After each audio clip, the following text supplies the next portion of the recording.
Hello everyone. Vaidehi, आप आज class क्यों नहीं आए? मैम मेरे रिलेटिव के घर पे हूँ। रिलेटिव क्या गए? एक तो रिलेटिव भी बहुत परेशान करते हैं यार, आए दिन बुला लेते हैं। मैम ऐसे ऑन रिकॉर्ड मत बोलो, हम तो ये उम्मीद सोचते सैटरडे संडे बुला ले तो अच्छा खाने खाने को मिलेगा ऐसा। कौन कौन हॉस्टल्स में रहते हैं? अरे, एक जैसी ही बात होती है, हॉस्टल में रहो, रूम में रहो, फ्लैट पे रहो, रहे तो घर से बाहर ही रहे हो। उस समय रिलेटिव। यस। अभिषेक, आज आपका फ्रेंड नहीं आया तो आप भी नहीं आए ऐसा? अभिषेक, यस मैम। आज आपका फ्रेंड नहीं आया तो आप भी नहीं आए ऐसा? मैम कॉलेज के काम से। अरे, ये कॉलेज पता नहीं कौन से कॉलेज में एडमिशन्स ले रहे हो यार आप लोग सब। आए दिन यही चलता है, मैम कॉलेज का काम है, मैम कॉलेज का काम है। क्या काम करके कॉलेज? एसीसीए कर लोगे उसके बाद। चल, फॉरगेट इट, मैं क्यों किसी कॉलेज की बुराई कर। हमने कल स्टार्ट किया था financial assets and financial liability, उससे पहले हमने क्या वाइंड अप किया? और उससे पहले, उससे पहले फॉरेन एक्सचेंज। तो चलो कुछ उसी की बात करें। फॉरेन एक्सचेंज में हमने तीन रेट्स का डिस्कशन किया था, रेट नॉट करेंसी। तीन रेट्स का। कौन सी रेट? हिस्टोरिक रेट एंड एक और कौन सी रेट? आप भी सेम ही बोले थे, क्लोजिंग रेट। और आप क्या बोले थे?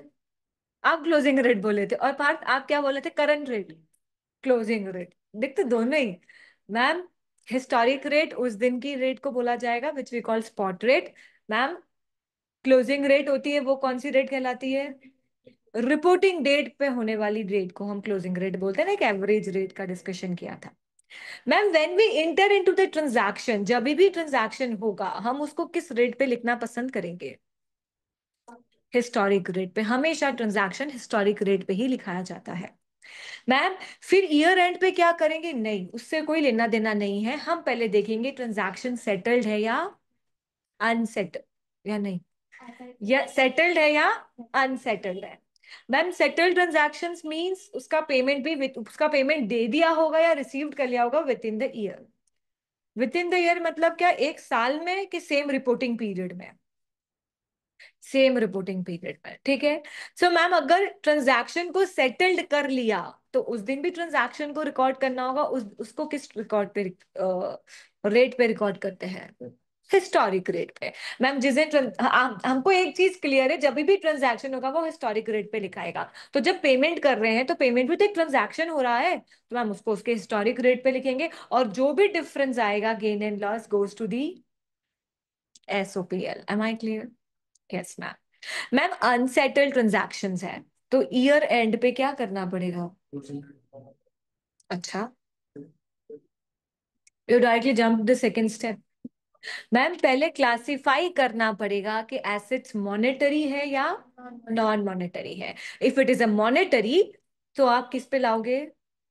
क्लोजिंग रेट पे।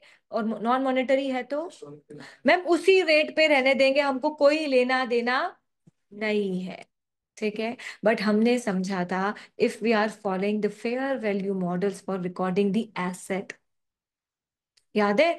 तो फेयर वैल्यू, उस दिन की वैल्यू को उस एक्सचेंज रेट में लाना, और जो भी गेन एंड लॉस होगा वो कहाँ जाएगा? है?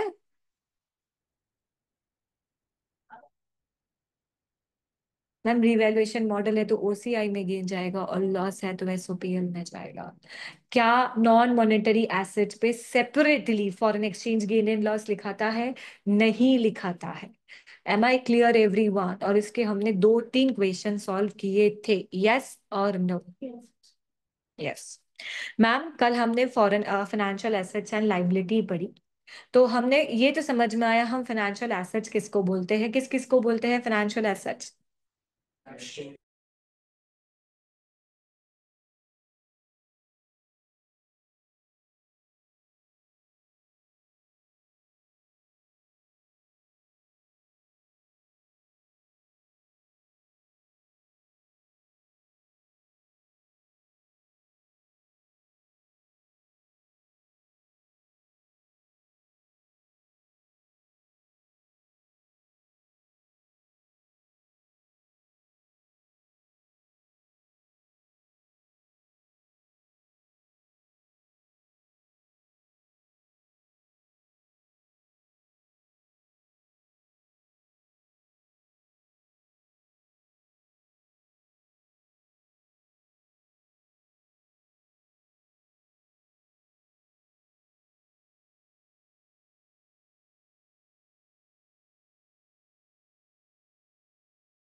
अपना 5G डेटा यूज करें और फोन से कनेक्ट करें।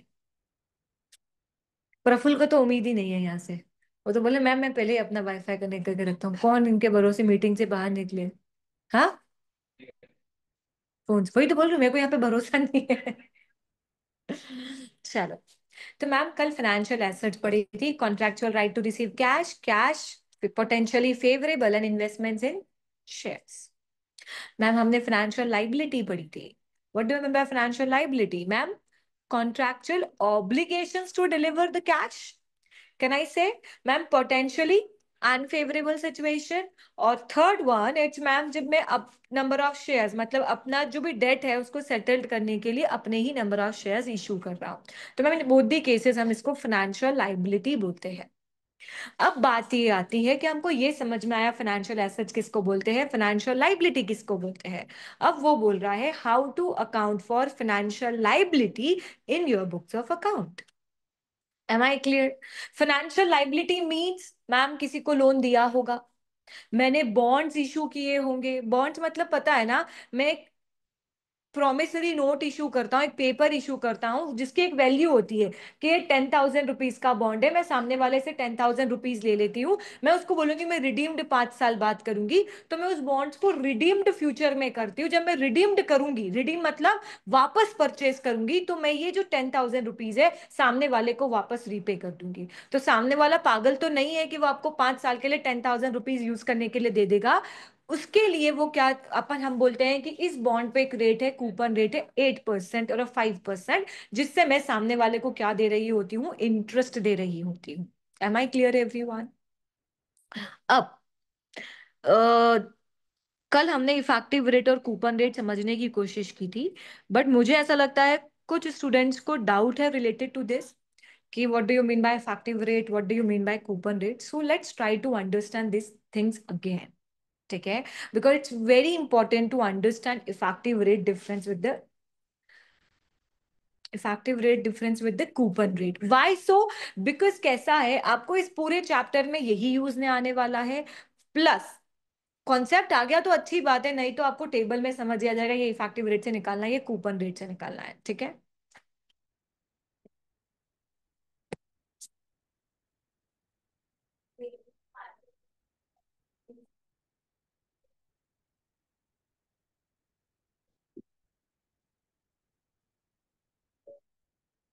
चलो समझो। मैम किसको रिकॉर्ड करना है? Financial liability. क्लियर? जब मैंने बॉन्ड्स इशू किए होंगे, अभी बेसिक एग्जांपल लेके चल रहे हैं, मैंने बॉन्ड्स इशू किए, कैन आई से जब मैंने बॉन्ड्स इशू किए होंगे तो मैंने इस बॉन्ड का कोई प्राइस होगा? नहीं, तो हम इसको बोलेंगे इशू प्राइस। ठीक है, मैंने सपोज बॉन्ड्स इशू किए 10,000 में। क्लियर? मैंने बॉन्ड्स इशू किए $10,000 में। अब मैं इसको रिडीम्ड मतलब मैं इसको वापस खरीदूंगी कितने सालों में?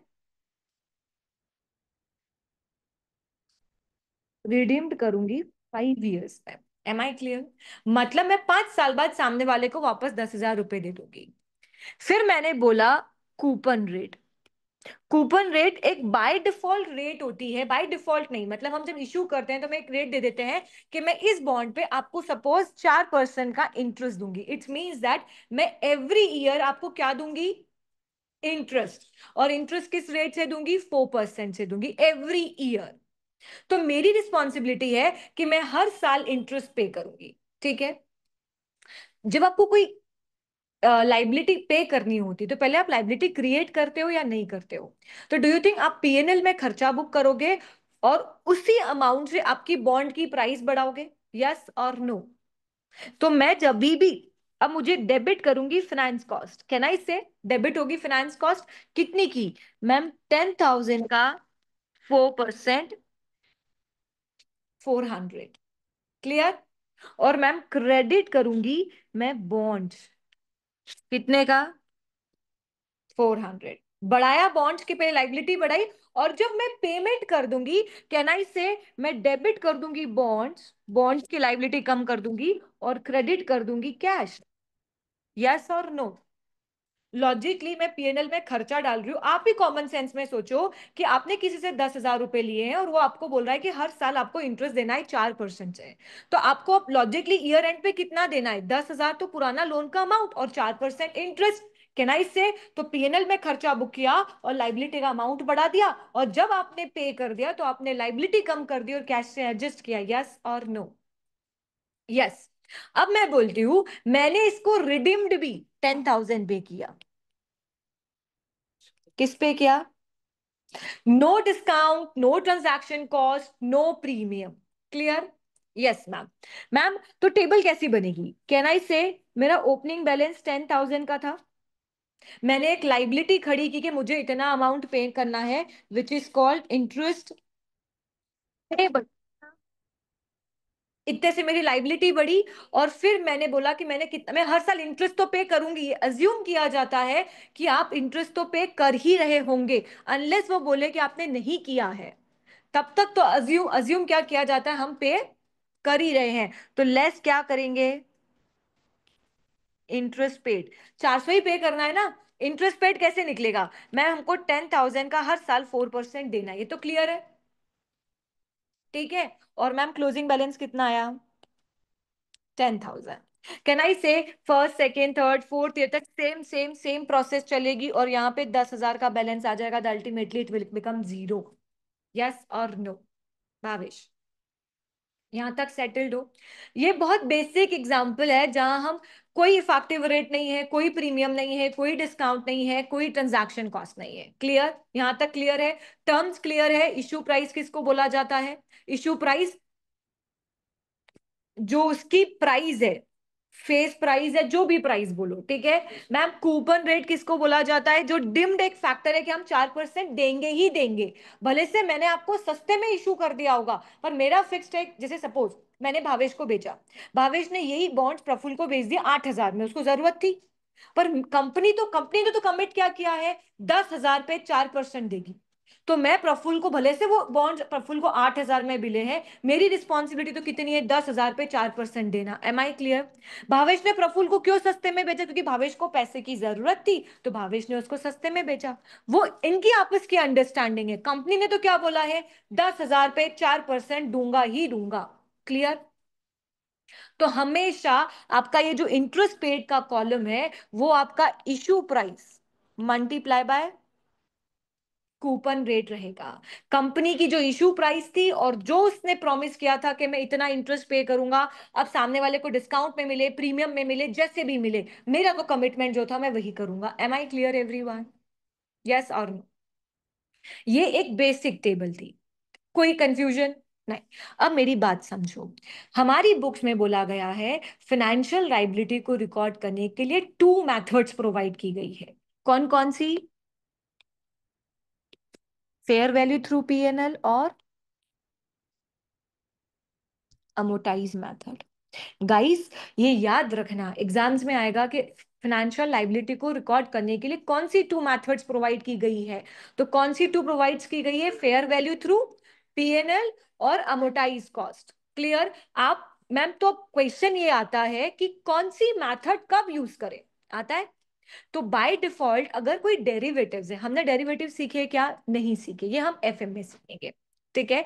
तो मैम डेरिवेटिव्स है या ट्रेडिंग पर्पस के लिए है, तो फेयर वैल्यू थ्रू पीएनएल है। ट्रेडिंग या डेरिवेटिव्स, और ये दोनों ही एफआर में नहीं है। सो इन दी एफआर सिलेबस हम जो भी फाइनेंशियल लाइबिलिटी है, हम कैसे रिकॉर्ड करेंगे? Amortize cost method. Am I clear everyone? तो हमको फेयर वैल्यू थ्रू पीएनएल से कोई लेना देना नहीं है कि इसकी अकाउंटिंग कैसे कब क्या होगी। पर अगर क्वेश्चन आएगा तो आपको क्या बोलना है, मैम डेरिवेटिव्स है या ट्रेडिंग पर्पस के लिए, तो पीएनएल है, अदरवाइज अमोटाइज कॉस्ट है। क्लियर? Yes ma'am. यहां तक सेटल्ड है। तो मैम अब ये बाय डिफॉल्ट हमारी टेबल हो गई अमोर्टाइज कॉस्ट। फिर हमने सीखा था हम कोई भी लाइबिलिटी हो या एसेट्स हो उसको फर्स्ट टाइम लिखेंगे और उसको उसके सब्सिक्वेंट ईयर्स तक लिखेंगे। मतलब सब्सिक्वेंट ईयर्स मतलब आने वाले सालों में। क्योंकि अगर आपने लोन आज लिया है और उसका रीपेमेंट 10 सालों के बाद तक करते रहोगे तो कैन आई से आपको हर 10 इन पूरे 10 साल में आपकी बैलेंस शीट में कुछ तो आ रहा होगा। तो एक फर्स्ट टाइम किस पे रिकॉर्ड करना है और हर साल किस वैल्यू पे रिकॉर्ड करना है। क्लियर। तो मैम फर्स्ट हम सीखेंगे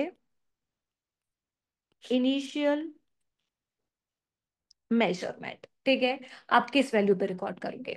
तो वो बोलता है हम देखो ये वाली बात याद नहीं रहेगी जो मैं बोल रही हूं अभी। तो इसको याद करने का तरीका कैसा है कि हम एसेट जब भी लिखते हैं तो कैन आई से उससे रिलेटेड उस एसेट से रिलेटेड जो भी खर्चा होता है उसकी वैल्यू में ऐड करते हैं या नहीं। हमने बोला है कि एसेट्स को हम कॉस्ट पे लिखेंगे तो ma'am transportation cost, insurance cost, dismantling cost सब एसेट की कॉस्ट में ऐड करते हो।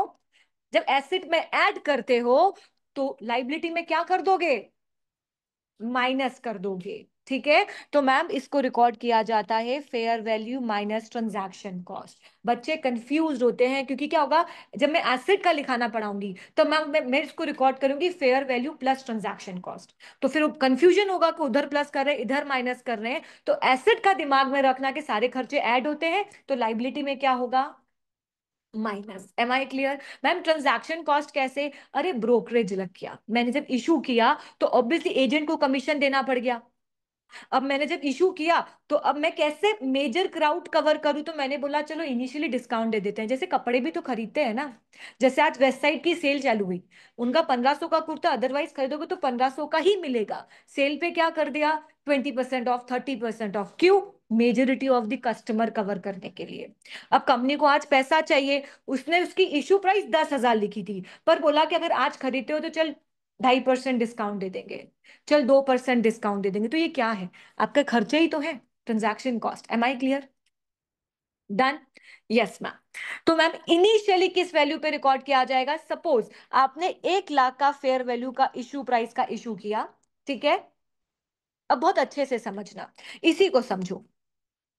आपने ये जो बॉन्ड थे कितने का इशू किया था, 10,000 का। मैंने बोला कि मुझे ट्रांजैक्शन कॉस्ट लग गई 2,000 की। कितने की लगी, 2,000 की। तो आपका इनिशियली बुक्स ऑफ अकाउंट में किस वैल्यू पे ये लिखाना चाहिए, 8,000। तो मैम जब ये ओपनिंग बैलेंस 10 की जगह क्या होगा, 8,000 होगा। ये क्लियर है ना, ट्रांजैक्शन कॉस्ट माइनस करके। अभी मैं इफेक्टिव रेट नहीं बता रही हूं। पर एक बात बताओ, इंटरेस्ट जो पेड करना है वो कितने पे करोगे, 10,000 पे। भले से मैंने आपको डिस्काउंट दिया पर मैंने आपको डिस्काउंट क्यों दिया, ऐसे ही दिया, आपको अट्रैक्ट करने के लिए कि आपको सस्ते में मिल रहा है। ठीक है। बट कंपनी ने तो कमिट किया है ना कि 10,000 पे 4% में इंटरेस्ट दूंगा, तो मैं 10,000 पे 4% ही पेड करूंगी हर साल। क्लियर है। तो मैम ये जो इंटरेस्ट पेड है it's always calculated on coupon rate और किस पे, इश्यू प्राइस पे। तो यहाँ पे तो 400 ही आएगा। यहाँ ऐसा नहीं होगा 8,000 का 8%, 8,000 का 4% नहीं होगा। कितना होगा, 400 रुपए। मेरी बात समझ में आई, यस और नो भावेश। तो इनिशियली रिकॉर्ड किया। अब सेकंड आता है सब्सीक्वेंट। सब्सीक्वेंट मेजरमेंट मतलब हर साल किस वैल्यू पे रिकॉर्ड करोगे। For that we need to make क्या, अमोटाइज्ड टेबल, जिसमें क्या होगा, हर साल ओपनिंग बैलेंस होगा। ठीक है। मैम हर साल मुझे कितना इंटरेस्ट पे करना है, करा नहीं है, कितना पे करना है। और मैम हर साल कितना पेड करूंगी और देन क्लोजिंग बैलेंस। मेरी बात समझ में आई। सो मैम ये वाला जो इंटरेस्ट पेबल वाला कॉलम, अभी मैंने इफेक्टिव रेट की बात नहीं की है, पर जो इंटरेस्ट पेबल वाला कॉलम है कैन आई से इट रिप्रेजेंट माय एसओपीएल, हर साल का पीएनएल में बुक होने वाला खर्चा। यस और नो। और मैम ये जो क्लोजिंग बैलेंस है कैन आई से इट रिप्रेजेंट माय एसओएफपी का लाइबिलिटी का बैलेंस। और कैन आई से ये जो इंटरेस्ट पेड है, this this is my cash flow. जब मैं कैश फ्लो बनाना सीखूंगी तब मुझे वहां पे डालना रहेगा यस और नो। यस। अब बुक का क्वेश्चन जो कल हमने लिया था, जिसमें डिस्काउंट्स था, ट्रांजैक्शन कॉस्ट थी और प्रीमियम था, उसको एक बार बिल्कुल स्क्रैच से समझ लेते हैं, ठीक है। आज अपने थोड़ा सा प्रेजेंस रहना, और इफेक्टिव रेट और कूपन रेट बहुत अच्छे से समझ लेना। मतलब आई नो, आप नहीं भी समझोगे तो क्या रट लोगे कि इसको इफेक्टिव रेट से निकालेंगे, इसको कूपन रेट से निकालेंगे, और ऐसे ही होगा। बट समझ जाओगे ना, तो एग्जाम में क्वेश्चन कैसा भी आएगा, आपको पता है कि आपको कैसे सॉल्व करना है। क्लियर?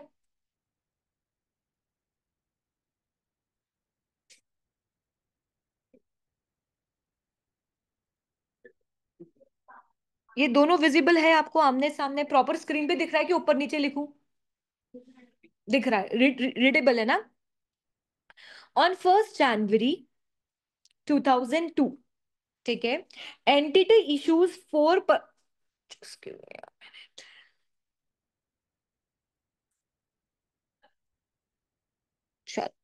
ठीक है, entity issue 4% loan notes with a nominal value of 20,000, ठीक है। सो कैन आई से मेरा इशू प्राइस है 20,000, और मेरा कूपन रेट 4% है। अगर कुछ नहीं दे रखा होगा तो हर साल कंपनी 20,000 पे 4% से इंटरेस्ट पे करेगी, वही लाइबिलिटी क्रिएट करेगी और वही पे करेगी, इसके अलावा कुछ और नहीं, अगर कुछ नहीं दे रखा होगा, ठीक है। The loan notes are issued at discount of 2.5%। क्या हुआ? कंपनी ने लोन नोट्स डिस्काउंट पे इशू किए, मतलब कंपनी ने, उसकी इशू प्राइस कितनी थी? 20,000। कंपनी ने इस पे क्या कर दिया? डिस्काउंट दे दिया, कितना? 2.5%, विच इज, अब आप मुझे बताओ, कंपनी ने डिस्काउंट दिया तो कंपनी का खर्चा है या नहीं?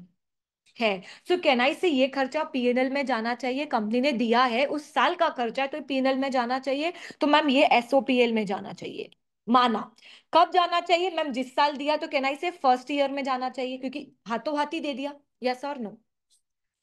फिर ma'am 534 of issue cost are incurred, can I say मैंने इशू किया होगा तो हो सकता है जिस पोर्टल के थ्रू इशू किया होगा उसने में से चार्जेस लिए होंगे, या फिर ब्रोकरेज लगी होगी, कमीशन, कैन आई से it's a transaction cost? Yes और नो? और मैम हमने सीखा था, इनिशियली फाइनेंशियल लाइबिलिटी को किस वैल्यू पे रिकॉर्ड किया जाता है? Ma'am fair value. तो आपके लिए जो fair value minus transaction cost, तो कैन आई से मैम इसमें से लेस करेंगे ट्रांजैक्शन कॉस्ट विच इज 534। कितने का इशू हुआ? 18,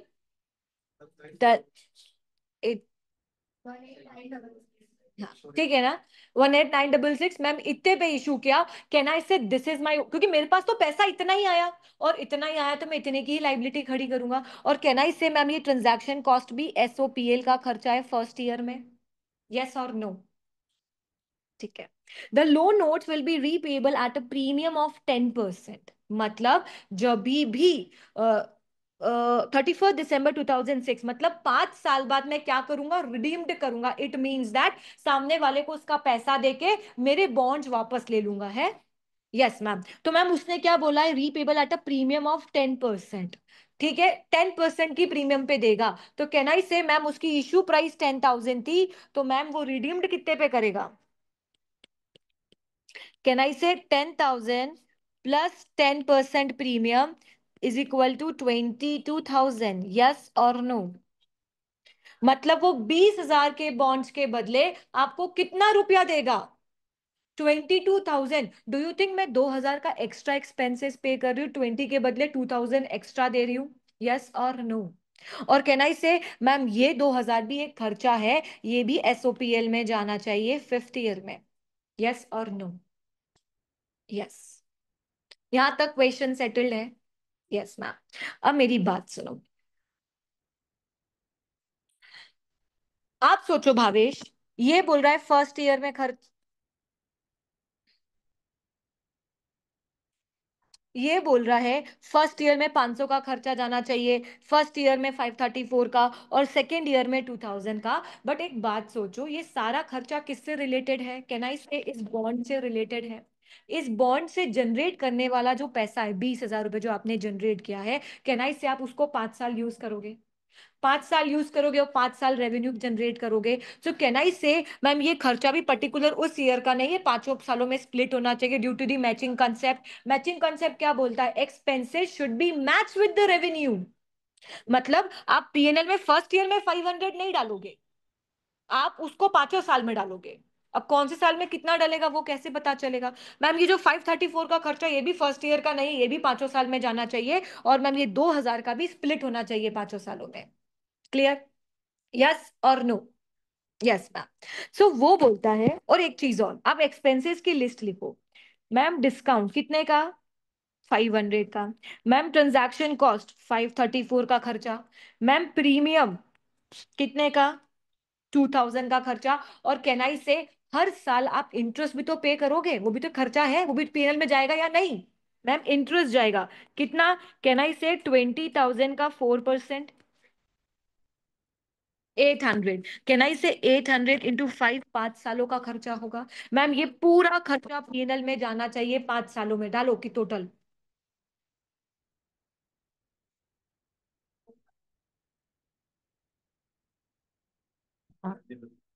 सेवन जीरो थ्री।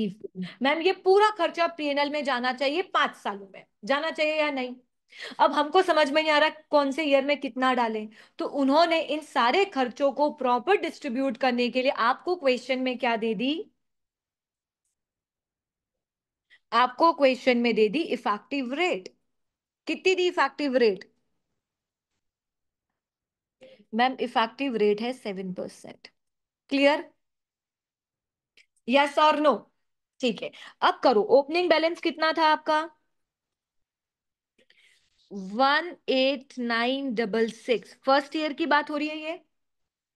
अब इंटरेस्ट पेबल आएगा कि पेड आएगा? मैम पहले तो एक लाइबिलिटी क्रिएट करेंगे, फिर पेड करेंगे। तो मैम इंटरेस्ट क्या आएगा?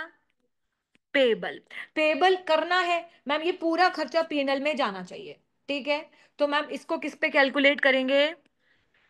Effective rate. और इफेक्टिव रेट पे कैसे आएगा? मैम 18,966 का कितना परसेंट, कितना आया? 1328। और मैम फिर डालेंगे इंटरेस्ट पेड। कंपनी क्या पे करेगी? कंपनी डिस्काउंट देगी 500 रुपए का जेब से? नहीं। क्या कंपनी अभी प्रीमियम दे रही है इस साल? नहीं। क्या मैम कंपनी अभी ट्रांजैक्शन कॉस्ट दे रही है? वो दे चुकी। कंपनी लॉजिकली हर साल अपनी जेब से क्या निकालेगी? मैम 800 रुपए का इंटरेस्ट। हर साल तो वही पे कर रही है, कुछ अलावा कर रही है क्या?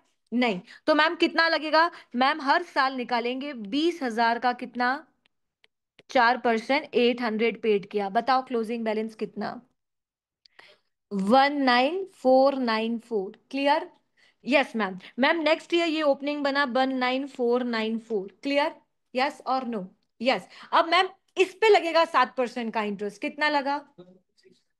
1365। अब मैम लॉजिकली आप इसको 5 सालों में क्यों नहीं डिस्ट्रीब्यूट कर रहे हो? 7034 को 5 साल में। अरे 500 रुपए का पूरा खर्चा है तो फर्स्ट ईयर उसको कम माना जाता है, सेकेंड ईयर आप प्रोपोर्शनेट बांधो। कैसे देखो, जैसे आपने पूरे साल का खर्चा 500 रुपए का किया, तो इसमें 500 का इतना सा हिस्सा है, इसमें ये 2 साल का हिस्सा है, इसमें ये 3 साल का हिस्सा है। इसीलिए हमारा जो ओपनिंग बैलेंस होता है उस पे हम इफेक्टिव रेट लगाते हैं, तो हमको समझ में आ जाता है कि उस साल का कितना खर्चा बुक होना चाहिए। Am I clear everyone? Yes और नो? Yes ma'am. अब मैम कंपनी चाहे कुछ भी करे, इंटरेस्ट तो कितना पे करेगी? जितना उसने क्लेम किया है या ऑफर किया है। कितना है मैम? 800। क्लोजिंग क्या आया? 20059। क्लियर? मैम थर्ड ईयर में आए, 20059 कितना लगा? 1405। मैम क्या 800 ही पे करेगा वो? यस। तो ये तो फिक्स है। आपको अगर क्वेश्चन कैसा भी आए तो डिम्ड मान लेना, इंटरेस्ट पेबल इफेक्टिव रेट पे निकलता है, और जो कंपनी इंटरेस्ट पेड करती है वो इशू प्राइस और कूपन रेट पे निकलता है। क्लियर है? कंपनी उससे ज्यादा कुछ पे नहीं करेगी, ना उससे कम पे करेगी। क्लोजिंग बैलेंस कितना आया? 20664। Fourth year. पायल समझ में आ रहा है क्या? Yes Payal, ma'am. Yes Swati, ma'am. Swati, Tanishka, Darshita, निकालो इंटरेस्ट कितना आया। 1446। Darshita, Tanishka, Vikasit, Rudra, yes ma'am. Abhishek, two ma'am one premium at क्यों किया? Yes Abhishek, what? Ma'am premium at क्यों किया एक्सपेंसेस में? प्रीमियम, आप एक बात सोचो ना, आपने लोगों से 20,000 रुपए लिए हैं, पर आप उसको 22,000 पे कर रहे हो, तो आपका खर्चा नहीं हुआ 2,000 का एक्स्ट्रा? यस। यस, कितना आया? 310। Fifth year, 21310। कितना इंटरेस्ट? 1491। केनाई से 800 रुपए ये पे करेगा और 22,000 रुपए ये पे करेगा। यस और नो? अब आप जब इस कॉलम का टोटल लगाओगे ना, तो आपको रियलाइज होगा कि 7034 ही है। लगाओ टोटल। इट मींस जितना पीएनएल में जाना चाहिए उतना ही गया है, बट उसने उसको 5 सालों में प्रॉपर स्प्लिट कर दिया है। Am I clear everyone?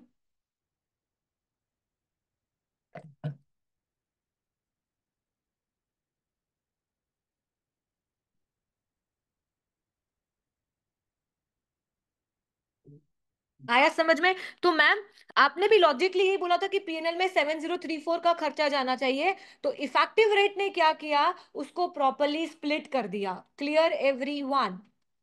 Yes और नो? तो मैम दैट मैं पूछती हूँ, फर्स्ट साल एसओपीएनएल में कितना फाइनेंस कॉस्ट गया, तो क्या बोलोगे? 1328। क्लियर? सेकेंड ईयर में 1365, थर्ड ईयर में 1405। समझ में आया? क्वेश्चन आएगा। अगर पूछते हैं कि एसओएफपी में क्या बैलेंस गया, तो फर्स्ट ईयर में 19494, second 20059, third year 20644, 21310 and zero. Am I clear every one? Ultimately at the end of the lease redemption period वो जीरो हो जाएगा। डन? समझ में आया? What is the difference between effective and coupon rate? ठीक है। कब इफेक्टिव रेट और कूपन रेट में फर्क होगा? जब ट्रांजैक्शन कॉस्ट होगी, या फिर डिस्काउंट होगा, या फिर प्रीमियम होगा। इन्हीं केसेस में होगा। देखो, अगर डिस्काउंट नहीं होता, हटा दो, जैसे डिस्काउंट हटाया 500 रुपए का, डिस्काउंट नहीं होता, अगर ट्रांजैक्शन कॉस्ट नहीं होती, और अगर प्रीमियम नहीं होती, तो डू यू थिंक सिर्फ इंटरेस्ट पे करना है? वो तो आप कूपन रेट में भी पे कर ही रहे हो। डिफरेंस कब आएगा? कब आपका इफेक्टिव रेट एग्जिस्टेंस में आएगा? जब डिस्काउंट हो, प्रीमियम हो, या ट्रांजैक्शन कॉस्ट हो। उसमें भी इंटरेस्ट है केवल, तो इंटरेस्ट तो दोनों में ही पे हो रहा है ना। क्योंकि देखो ना, मेरी बात समझ में आ रही है क्या? यस और नो? मैम, यहाँ पे अगर सिर्फ इंटरेस्ट है 800 × 5, तो वो तो यहाँ पे भी आ ही रहा है ना इंटरेस्ट पेड में, तो डिफरेंस नहीं आएगा। समझ में आया? तो मैम कब डिफरेंस आता है? जब डिस्काउंट हो, प्रीमियम्स हो, और transaction cost हो। Clear everyone? This is how we make amortization table in every cases of financial liability। Loan का हो, bonds का हो, debentures का हो, you used to make this type of table। Okay? Yes ma'am। मैंने आप लोगों को बोला था कि ये दो क्वेश्चंस करके आना। क्या किए? हाँ, नहीं किए, हुए ही नहीं। On 1st January 2003, entity issue 5% loan notes at the nominal value of 20,000। अगर कुछ नहीं दे रखा होगा, तो इशू प्राइस क्या है? 20,000। और कूपन रेट क्या है? अगर कोई प्रीमियम नहीं है, कोई डिस्काउंट नहीं है, कोई ट्रांजैक्शन कॉस्ट नहीं है, तो क्या इफेक्टिव रेट और कूपन रेट सेम होगा? यस। और देखो, effective rate is 5%। Am I clear everyone? तो ma'am, opening balance, interest payable, interest paid is equal to closing balance, 5 साल तक सेम सेम सेम सेम आता जाएगा। Am I clear every one? क्या ये क्वेश्चन आप घर पे कर लेंगे? यस और no? On 1st January 2001, entity issue 0% loan notes. Can I say मैंने एक ऐसे लोन नोट्स इशू किए जिसमें मैं कुछ भी इंटरेस्ट पे नहीं कर रही हूं, at the nominal value of the loan notes are repayable at a premium of 11,800। तो कैन आई से मैं रीपेबल कितने अमाउंट पे कर रही हूँ? मैम 51,800 पे कर रही हूँ, तो मैं क्या दे रही हूँ? प्रीमियम। तो कहना इससे यहाँ पे इफेक्टिव रेट कुछ होगा? Yes ma'am. और ma'am the effective rate is 9%। जब आप ओपनिंग बैलेंस बनाओगे, इंटरेस्ट पेबल बनाओगे, पर इंटरेस्ट पेड की जगह क्या लिखोगे? जीरो। क्यों? Because ma'am issue price is 40,000 और कूपन रेट इज 0%, तो कोई भी अमाउंट, हम कोई भी पे अमाउंट नहीं पे कर रहे हैं। Ultimately at the end of the, कितने साल बाद? 3 साल बाद मैं जब पेमेंट लिखूंगी तो कितने का लिखूंगी? 51,800। Am I clear every one? So PNL में तो खर्चा जाएगा, पर कहाँ नहीं जाएगा? कैश पेड में नहीं जाएगा। Am I clear? यस और no? Dheeraj, Parth, Bhavesh? Yes ma'am. अब मैं एक बार आपको फाइनेंशियल लाइबिलिटी पढ़ के बता दूं, हमने पढ़ा नहीं है। मैं आपको नोट्स दूंगी, आप लोग नोट से पढ़ना, ठीक है? पर अगर आपको लगे ना कि यार मैम आप, मैंने अभी तक उस, क्योंकि बहुत बल्कि हो जाते हैं तो मैंने हर का कोई क्वेश्चन सॉल्व नहीं किया है उसमें। इफ यू वांटेड कि यार मैम उसके साथ ही एक क्वेश्चन भी सॉल्व कर दो नीचे, तो रेफरेंस के लिए एग्जाम में सिर्फ नोट्स ही पढ़ लेंगे तो हमको समझ में आ जाएगा कि क्वेश्चन कैसे सॉल्व करना है, तो लेट मी नो। तो मैं फिर उसको अमेंड करके हर टॉपिक के नीचे क्वेश्चन सॉल्व कर दूंगी। तो इससे आपको बेनिफिशियल होगा कि यार प्रैक्टिकल अप्रोच पढ़ी और उसका प्रैक्टिकली क्वेश्चन भी देख लिया, तो आपको हेल्प हो जाएगी। ठीक है, तो एक बार मुझे बता देना, initial recognition of financial liability. Financial liability is initially recognized at its, and this is usually the net proceeds of the cash received less issuing the liability. Can I say, मैं जो भी मेरी फेयर वैल्यू मतलब जितना मैंने जिस value पे issue किया है, minus transaction cost, cost of issuing. Am I clear everyone? So हम किस वैल्यू पे इनिशियली रिकॉर्ड करते हैं? Fair value minus transaction cost. Subsequently, measurement of financial liabilities. Financial liabilities will be carried at amortized cost. बनाया table, amortization table की। Other than liabilities held for trading and derivatives, मैंने बताया था अगर trading purpose के लिए है या डेरिवेटिव्स के लिए है तो amortization नहीं मेथड यूज की जाती। कौन सी यूज की जाती है? Fair value through PNL use की जाती है। तो उसने क्लियरली बोल दिया ना, जनरली हम किस पे लेते हैं? amortized कॉस्ट पे, जो कौन other than trading और डेरिवेटिव पर्पस के लिए। क्लियर है? And both of which are unlikely to be seen in FR. In the FR हमको एसओपीएल नहीं है। डन। अमोर्टाइज कॉस्ट इज कैलकुलेटेड, कैसे करेंगे? डू यू थिंक आप ओपनिंग वैल्यू लिखते हो, देन इंटरेस्ट पेबल किस पे निकालते हो? इफेक्टिव रेट पे निकालते हो, और जो इंटरेस्ट पेड करते हो वो किस पे निकालते हो? कूपन रेट पे निकालते हो। ठीक है, और उसके बाद क्या आ जाता है? Closing balance. क्लियर है? यस और no? The effective interest will be different to the interest paid. देखा, विजिबल किया ना अभी? आप 800 का, जैसे इस क्वेश्चन में आप पेड कितने का कर रहे हो? 800। लाइबिलिटी कितने की रिकॉर्ड की? 1328 की ना? तो मैम इफेक्टिव रेट से निकलने वाली पीएनएल की liability is different that what we are actually paid. Yes और नो? आया समझ में? if there is any additional cost of borrowing which includes premium, आप रिडीम्ड कर रहे हो प्रीमियम पे, आपको इशू कॉस्ट लग गया या कुछ डिस्काउंट लग गया, देन इफेक्टिव रेट आपकी कूपन रेट से अलग होती है। Am I clear everyone? इन्होंने आपको फॉर एग्जाम्पल एक बॉन्ड्स एक्सप्लेन की है which is called deep discount bonds. और अब जैसे उनको कोई एक्सप्लेन करना था कि कोई कौन सी भी फाइनेंशियल लाइबिलिटी आपको समझाए, तो उन्होंने आपको कौन सी लाइबिलिटी समझाई?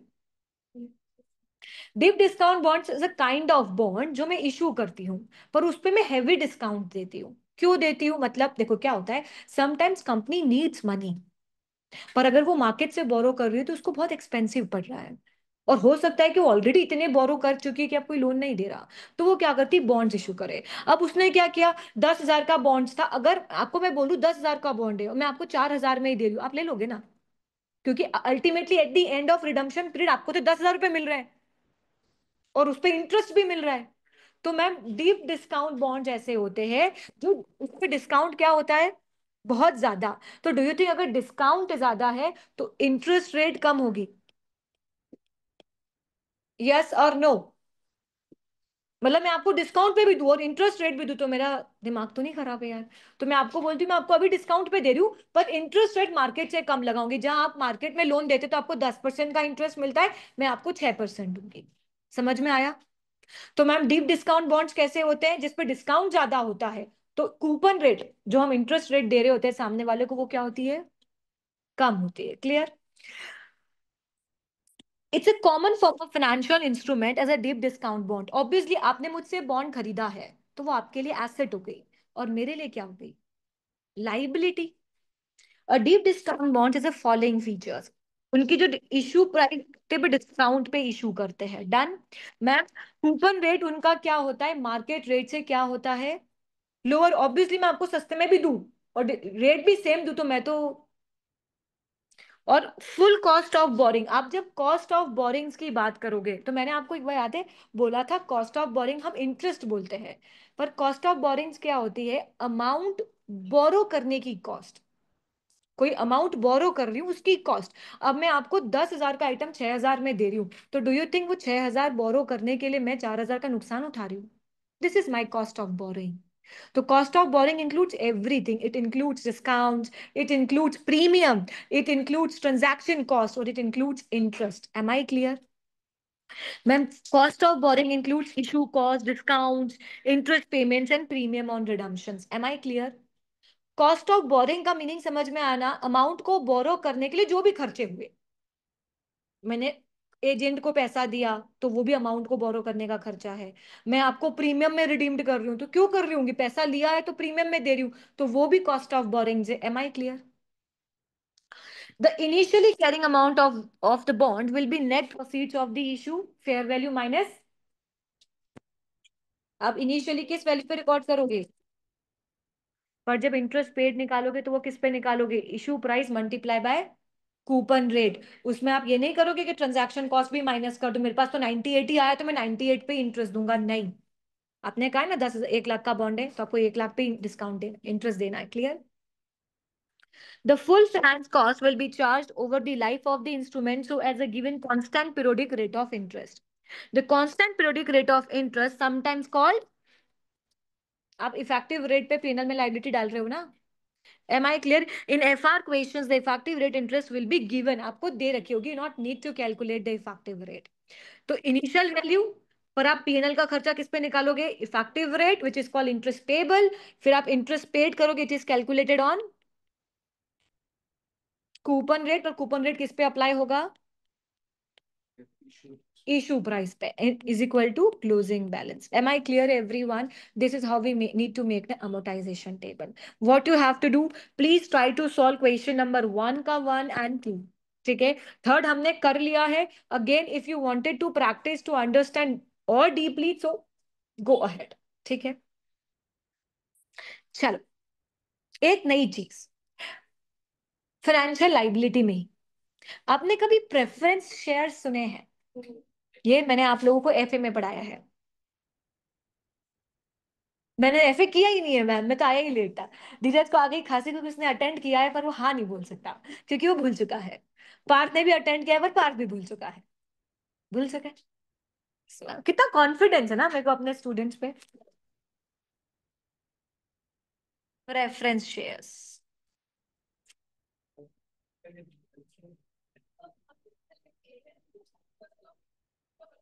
यहां तक इफेक्टिव रेट और कूपन रेट तक किसी को भी डाउट है? महक, पार्थ, पायल, प्रफुल्ल, रीत, तनिष्का, वेदई, विकसित?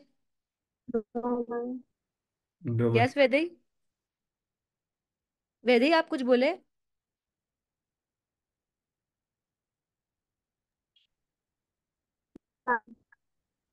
आपका वॉइस नहीं आ रहा यार वेदई। दर्शिता, हुसैना, हुसैना चलो आपको तो थोड़ा सा भी थोड़ा डिफिकल्टी होगा। बाकी दर्शिता, तनिष्का, यस मैम। आया समझ में? पायल? Yes ma'am. ओके, चलो। प्रेफरेंस शेयर्स क्या लगता है क्या होंगे आपके हिसाब से?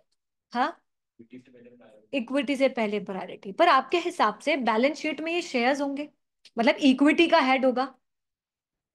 मतलब आप जब बैलेंस शीट बनाते हो तो एक एसेट होती है, एक तरफ लाइबिलिटीज और इक्विटी होता है। Liability includes every short term liabilities and long term liabilities. फिर इक्विटी, अब इक्विटी में शेयर कैपिटल, शेयर प्रीमियम। अब शेयर कैपिटल में दोनों आते हैं, इक्विटी और प्रेफरेंशियल शेयर्स। तो आपके हिसाब से क्या लगता है आपको? इधर आते बेटा। अच्छा, वेरी गुड। बहती गंगा में हाथ धो लिया अपन ने अभी। तो शेयर कैपिटल की है, इक्विटी और प्रेफरेंस दोनों ही है। आप मुझे बताओ, आप लोगों को कॉमन सेंस में क्या लग रहा है? 11 12, हर्ष को छोड़ दो क्योंकि हर्ष पढ़ा हुआ है। आप लोग बताओ। हाँ, पहले प्रेफरेंस को देंगे। तो आपके हिसाब से बैलेंस शीट में ये इक्विटी में, शेयर कैपिटल में पहले इक्विटी देन प्रेफरेंशियल शेयर्स करके आना चाहिए। तो ma'am can I say, ma'am ये शेयर्स का वजूद मतलब इक्विटी ही होता है। अब इक्विटी में आप इक्विटी शेयर कैपिटल लो, क्योंकि इन दी एफआर हम इक्विटी को इक्विटी नहीं बोलते, ऑर्डिनरी शेयर होल्डर्स बोलते हैं। जैसे आप इक्विटी के नाम से बोलते हो ना, इक्विटी को बोला जाता है ऑर्डिनरी शेयर होल्डर्स, जो कॉमन शेयर होल्डर्स होते हैं, और प्रेफरेंशियल जिनको प्रेफरेंस दी जाती है। तो महक, आपको भी पता होगा ये चीज। तो मैम हमने प्रेफरेंशियल, हाँ, ordinary shares. Preferential shares ma'am दो शेयर जिनको इक्विटी से पहले प्रेफरेंस दी जाती है। पर मैम हमारे कॉमन सेंस में ये इक्विटी का ही पार्ट होता है, शेयर्स कैपिटल का पार्ट होता है। यस और नो? ठीक है मैम, शेयर कैपिटल का पार्ट होगा मतलब बैलेंस शीट में इक्विटी के हेड के अंदर प्रेफरेंशियल शेयर्स लिख देंगे। ठीक है। 11th एंड 12th में इसके वैरायटीज, टाइप्स पढ़े होंगे। Cumulative, non cumulative, redeemable, irredeemable preferential shares सुने हैं? मैम सुने तो है, 11 12 में पढ़ा तो कुछ होगा, पढ़ा होगा या नहीं? रिडीमेबल, इरिडीमेबल शेयर्स सुने? सुने हैं या नहीं? सुने हैं या नहीं? सुने? Yes ma'am. चल, मैं आपको कहानी सुनाती हूँ। ठीक है, आप बताना कि आपको ये क्या लग रहे हैं, शेयर्स लग रहे हैं कि लाइबिलिटी लग रही है। ठीक है, मैंने, रिडीमेबल शेयर्स क्या होते हैं? जो एक फिक्स ड्यूरेशन के लिए इशू किए जाते हैं और उसको बाद में रिडीम्ड कर लिया जाता है, सामने वाले को पैसा वापस कर दिया जाता है और हमारे शेयर्स वापस ले लिए जाते हैं। मैंने 1 लाख के प्रेफरेंशियल शेयर्स इशू किए। कितने के किए? 1 लाख के किए। मैंने उनको बोला आज ले लो, 1 लाख रुपया दे दो, 5 साल बाद मैं आपको वापस 1 लाख रुपए दे दूंगी और मुझे मेरे शेयर्स वापस कर देना। रिडीम्ड करना है 5 साल बाद। ठीक है, और ऑब्वियसली सामने वाला दे रहा है, अब वो 5 साल के लिए दे रहा है तो इस पे डिविडेंड भी फिक्स्ड होता है। आप इस पे अनाउंस नहीं करते हो डिविडेंड हर साल, इस पे फिक्स रहता है कि मैं हर साल आपको 10% या 5% डिविडेंड पे करूंगा। यस और नो? क्या फीलिंग आ रही है? शेयर्स वाली फीलिंग आ रही है क्या? लोन वाली फीलिंग नहीं आ रही कि एक पेपर इशू कर दिया, उसके बदले 1 लाख रुपए ले लिए और उनको बोला कि हर साल 10% का डिविडेंड दूंगा और 5 साल बाद आपको आपके पैसे वापस कर दूंगा। ये तो ऐसा हो गया 5 साल के लिए लोन ले लिया। कैसी फीलिंग आ रही है? लोन आ रही है। तो मैं इसके लिए बोला, आपने प्रेफरेंशियल शेयर्स के लिए बोला। ये तो कहा आप कैसा है मालूम? खाना नहीं खाया है, छाछ पी ली, बोले खाना बहुत टेस्टी बना है। अच्छा, नकला। चलो, मेरी बात समझ में आई। तो मैम ये क्या कॉन्सेप्ट होता है? ये कॉन्सेप्ट होता है सब्सटेंस ओवर फॉर्म। लॉजिकली देखो तो कैन आई से इसका लीगल फॉर्म तो शेयर्स है। जब आपने इशू किया होगा तो शेयर्स करके ही इशू किया होगा या नहीं? बट उसका वजूद, उसका एग्जिस्टेंस, उसकी अकाउंटिंग कैसी शो हो रही है आपको? आपको फील आ रहा है कि लोन है? आपको फील आ रहा है कि नहीं? मैंने तो नहीं बोला आपको, आपको फील आ रहा है कि लोन जैसा कुछ है? यस और नो? तो मैम ये लोन जैसा फील है तो मैम इधर कौन सा रूल अप्लाई होता है? Substance over form. मतलब भले से इसका लीगल फॉर्म शेयर्स है, दिख भी रहा है शेयर्स है, बोल के भी शेयर्स इशू किया है, बट इट्स फील लाइक के 5 साल के लिए इशू किया और 5 साल बाद रिडीम्ड कर लेंगे। तो ma'am it is not a preferential shares, it's a financial liability. और how to record the financial liability? कैसे रिकॉर्ड कर रहे हो? अरे अभी सीख के तो आए, amortise table, fair value minus transaction cost initially, और क्या बनाओगे? Amortisation table. तो मैम इवन दो ये शेयर्स हैं, बट इनका लग ऐसा रहा है 5 साल के लिए लोन लिया है, 5 साल में हम फिक्स रेट ऑफ इंटरेस्ट देंगे, डिविडेंड देंगे हर साल 10% का, और क्या कर देंगे, इसको रिडीम्ड कर लेंगे 5 साल बाद। तो ma'am it's look like a financial liability, so it treated as a financial liability, तो क्या बनाओगे, अमोटाइज टेबल। और मैम ये जो 10% डिविडेंड पे कर रहे हैं हर साल, उसका क्या, मूवी देख रहा है क्या वो, कुछ अलग कर रहा है क्या, हाँ, डिविडेंड 10% से पे कर रहे हैं ना, आप इसको ट्रीट क्या कर रहे हो, फाइनेंशियल लाइबिलिटी, क्या बनाओगे। तो ये जो आप डिविडेंड पे कर रहे हो ना, आप उसको लॉजिकली डिविडेंड नहीं मानोगे, आप क्या मानोगे, इंटरेस्ट पेड। और इफ यू ऑब्जर्व्ड, हम इंटरेस्ट ऊपर लिखते हैं, पीएनएल में इंटरेस्ट ऊपर लिखते हैं, देन प्रॉफिट आफ्टर टैक्स के आने के बाद डिविडेंड माइनस करते हैं, अगर देखा हो तो, यस और नो, आप पूरे सारे खर्चे माइनस करते हो, देन प्रॉफिट बिफोर टैक्स आता है, देन टैक्स लगता है, देन प्रॉफिट आफ्टर टैक्स आता है, और उसके बाद डिविडेंड बांटते हो ना, पर इंटरेस्ट तो ऊपर जाता है ना। तो मैम जब भी रिडीमेबल प्रेफरेंशियल शेयर्स होंगे, तो क्या ट्रीट करोगे, फाइनेंशियल लाइबिलिटी ट्रीट करोगे, और फाइनेंशियल लाइबिलिटी ट्रीट करोगे तो दैट डिविडेंड जो आप इस पे कर रहे हो, it's not treated as a dividend, क्या ट्रीट करेंगे, interest paid. Am I clear everyone. एक क्वेश्चन का देखो, अब फाइनेंशियल लाइबिलिटी बन गई, मतलब हमारे दिमाग में क्या आ जाना चाहिए, अमोटाइजेशन टेबल। इनिशियली कैसे रिकॉर्ड करेंगे, fair value minus transaction cost, then amortization table. अब भूल जाओ कि शेयर्स है कि क्या है, डन। Yes ma'am. अब मैम इरिडीमेबल प्रेफरेंशियल शेयर्स क्या हुए, इरिडीमेबल जब तक हमारा बिजनेस है, जब तक हमारी कंपनी है, तब तक ये शेयर होल्डर्स रहेंगे।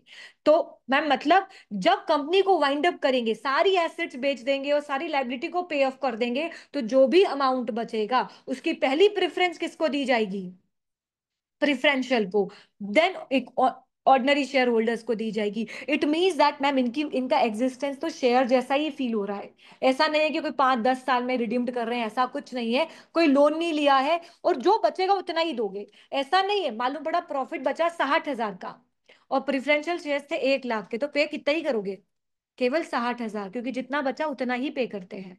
M I clear. But preference पहले उनको मिलती है। तो ma'am it's in normal shares, ठीक है, एक नॉर्मल शेयर्स की तरह ट्रीट करेंगे, तो कहां दिखेंगे ये बैलेंस शीट में, इक्विटी में, ठीक है, दिखेंगे। और मैम इन पे जो डिविडेंड पे करते हैं वो नॉर्मली डिविडेंड की तरह ही ट्रीट करेंगे। कहां से डिविडेंड बांटते हैं, रिटेन्ड अर्निंग से, तो रिटेन अर्निंग से ही जाएगा। Am I clear everyone, yes और नो।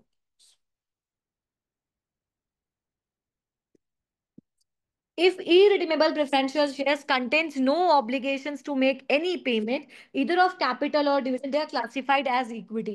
Irredeemable में कोई कंपलसरी नहीं है कैपिटल का रीपे करना। अगर आपकी कंपनी जब वाइंड अप हो रही है, लॉस में हो रही है, तो आप प्रेफरेंशियल को कोई पेमेंट नहीं करोगे, कोई कंपलसरी नहीं रहता है, ठीक है। तभी तो लोगों के शेयर्स में पैसे डूबते हैं। अगर लोगों के शेयर्स में इन्वेस्ट कर रही हूँ और कंपनी गारंटी ले रही मैं आपको इतना वापस कर दूंगी, तो लोगों के पैसे थोड़ी डूबेंगे, समझ में आ रहा है ना। और इफ प्रेफरेंशियल शेयर्स आर और have a fixed cumulative dividend, they are classified as a, क्योंकि हमको फील भी वो दे रहा है फाइनेंशियल लाइबिलिटी का। इधर कौन सा रूल गवर्न किया,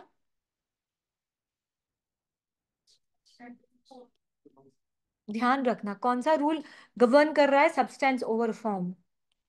The key element is this where there any obligation the instrument representing. Some preferential shares are irredeemable, in which cases they are classified as equity.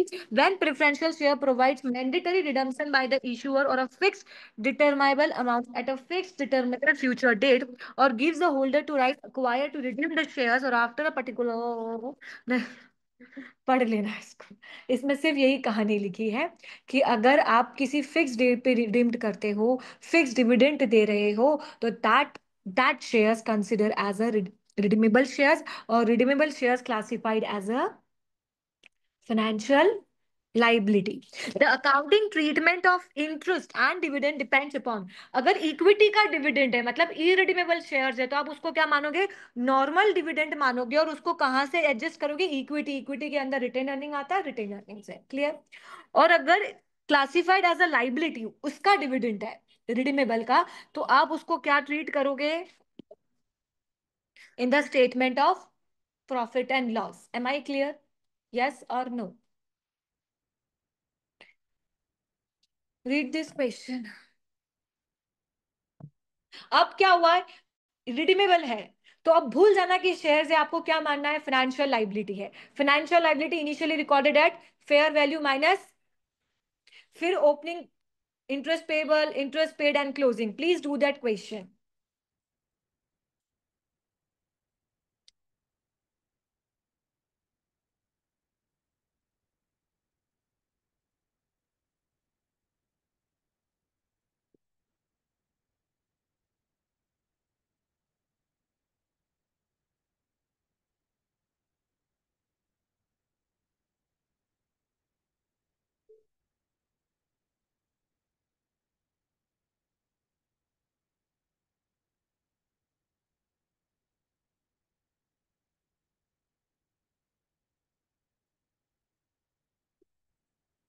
Solve करो। कितने सालों का है प्रॉपर ये? व्हाट, कहाँ है इसमें? हाँ, नहीं दे रखा तो अच्छी बात है, दे रखा होता तो माइनस करके लिखते। Do that table. ये रिडीम्ड कब कर रहा है? अब उसने क्या बोला, redeemable at a large premium which gives an effective rate of 12% per annum. उसने बताया क्या प्रीमियम कितनी है? नहीं बताया। कब रिडीम्ड कर रहा है? नहीं बताया। तो आप कितने, कब कब का पूछा उसने, 31 मार्च 2008 और 2009, मतलब 2 साल का बना लो नॉर्मली। ठीक है, बना।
बोलो।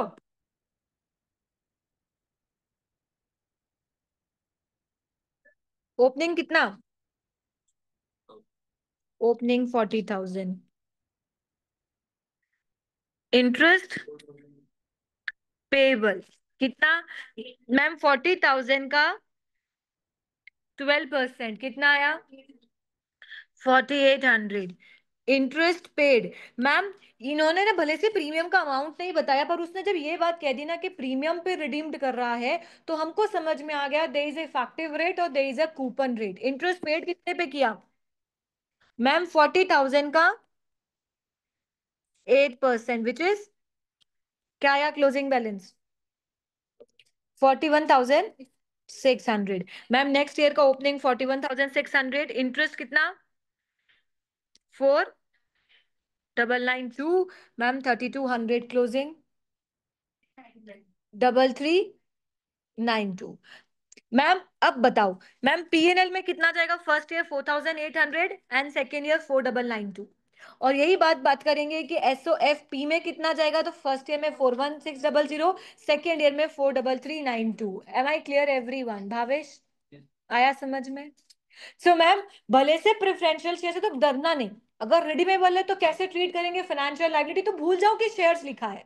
आप ये देखो कि financial liability initially recorded at fair value minus transaction cost, then amortization table. Am I clear everyone?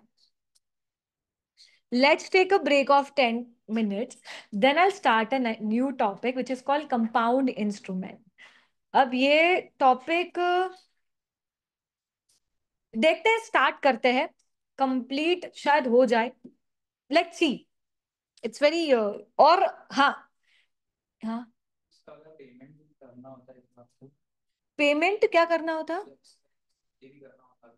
हाँ, तो अपन यहाँ पे पेमेंट डाल देते, वो आपको बताएगा। क्योंकि अगर पेमेंट हो रहा होता तो आपका ये क्लोजिंग बैलेंस जीरो लाने के लिए वो बताएगा कि कितने का अमाउंट पे करा। उसने बताया नहीं, उसने क्या बोला, जब भी रिडीम्ड करेगा ह्यूज प्रीमियम के साथ रिडीम्ड करेगा। तो उसने ये भी नहीं बताया कि प्रीमियम का अमाउंट क्या है, तो अपने को पता नहीं है।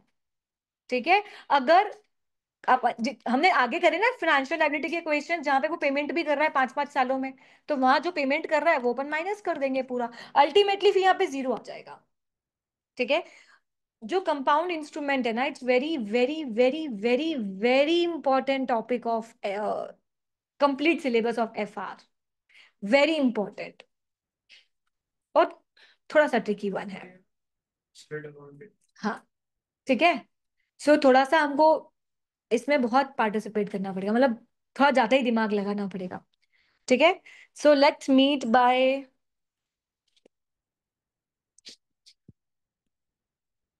अब तो मेरे ख्याल से आपको इफेक्टिव रेट और कूपन रेट में इतना डिफिकल्टी नहीं आ रही होगी। Hope so. मैम समझाया ही क्यों, हम तो रट ही लेंगे, देखना। मुझे पता है अल्टीमेटली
11 मिनट का दिया है तो भी 1 मिनट लेट है। अरे ओ महक जी, आ जाइए आ जाइए।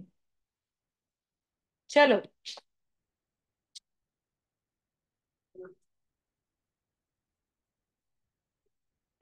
Compound instrument. मैम ये क्या है? अभी तक हमने पढ़ा फाइनेंशियल लाइबिलिटी पढ़ा, अभी आप हमको आगे जाके फाइनेंशियल एसेट्स पढ़ाओगे। आपने हमको पढ़ाया फाइनेंशियल इंस्ट्रूमेंट जिसमें एक के लिए एसेट्स है दूसरे के लिए लाइबिलिटी है। तो मैम कंपाउंड इंस्ट्रूमेंट क्या होता है? एक ऐसा इंस्ट्रूमेंट, यू नो हमारी पेरेंट्स, हमारी मम्मी मल्टीटास्किंग होती है। वो अगर वर्किंग हो तो वो घर भी संभाल लेगी और जॉब भी कर लेगी, ठीक है। पर पापा घर संभाल सकते हैं क्या? तो can I say mummy has a two feature, एक मदरली फीचर, एक फादरली फीचर। समझ रहे? तो सिमिलरली जो कंपाउंड इंस्ट्रूमेंट होता है ना, उसमें एक तरह के फीचर्स नहीं होते, उसमें दो तरह के फीचर्स हो जाते हैं। मतलब उसमें फाइनेंशियल लाइबिलिटी का भी फीचर होता है, ठीक है। अगर फाइनेंशियल लाइबिलिटी का फीचर है तो आप उसको कैसे ट्रीट करोगे? Financial liability. पर उसमें कहीं ना कहीं इक्विटी का भी फीचर हो जाता है। Ma'am how is that possible? ऐसा तो कोई अजीब सा इंस्ट्रूमेंट मार्केट में हमने आज तक देखा नहीं, और 11th 12th में कभी सुना नहीं। तो ऐसा कैसे? अब एक बात समझो, मैंने प्रफुल्ल को लोन नोट्स इशू किए, ठीक है। मैंने प्रफुल्ल को, मैम मेरे को कोई उधारी नहीं चाहिए, मैं ले रही हूँ उधारी आपसे, ठीक है। मैंने आपसे 1 लाख के लोन नोट्स इशू किए, ठीक है। 1 लाख रुपए दिए प्रफुल्ल को। मैंने बोला मैं इनको 3 साल बाद क्या कर लूंगी? आपसे रिडीम्ड कर लूंगी, ठीक है। और मैं इस पे ऑब्वियसली कोई कूपन रेट होगा, सपोज 4% का कूपन रेट है, मैं आपको इंटरेस्ट भी पे करूंगी। अभी प्रीमियम भूल जाओ, सब कुछ भूल जाओ, कुछ नहीं है। 1 लाख रुपए लिए, हर साल 4% इंटरेस्ट दूंगी, 3 साल बाद आपको 1 लाख रुपए देके अपना काम खत्म कर लूंगी। नहीं, 3 साल बाद मैंने बोला यार देख, मेरे को पैसों की जरूरत है और मेरे पास पैसे है नहीं देने के लिए, ठीक है। तो मेरी कंपनी है, इंस्टेड ऑफ गिविंग 1 लाख रुपए, मैं आपको 3 साल बाद, 3 साल बाद कितने रुपए दे दूं, कितने नंबर ऑफ शेयर्स दे दूंगी? 10,000 शेयर्स, ठीक है। ये मैंने कब बताया उनको? 0 डे पे, ठीक है। आज ही जब मैंने इशू किए तो मैंने प्रफुल्ल को वेरी फर्स्ट डे क्लियर कर दिया था कि after 3 years I am not going to repay your amount, I am just giving you shares of my company. Clear? Yes ma'am, ठीक है। नहीं सॉरी, मैंने प्रफुल्ल को ऑप्शन दिया है कि आफ्टर 3 years आप मुझसे 10,000 के शेयर्स ले सकते हो, 10,000 नंबर ऑफ शेयर्स ले सकते हो। समझ में आई? क्या क्या फीचर बता रही हूं? कि मैंने प्रफुल्ल से 1 लाख रुपए लिए हैं और मैंने उनको ऑप्शन दिया है 3 साल बाद या तो 1 लाख रुपए ले लेना या तो मेरे 10,000 शेयर्स ले लेना।